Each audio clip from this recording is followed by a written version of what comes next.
you're of the mind that Silicon Valley people are too thin-skinned. I completely agree with you. Talk about that very briefly, and then we'll get to questions. They're just not used to it.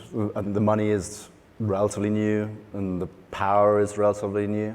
And we're in this situation where the rich seem, at least to much of the outside world, to be kind of controlling things from the shadows, funding lawsuits secretly, special purpose vehicles, offshore accounts, whatever it is. They can exercise power very discreetly.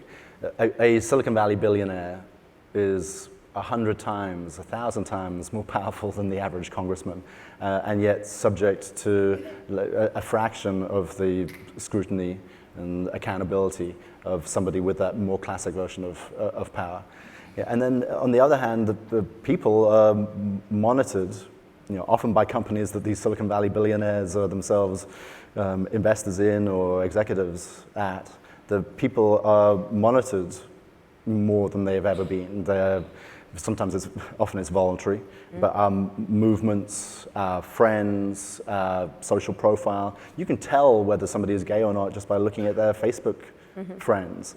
That all of this information is out there.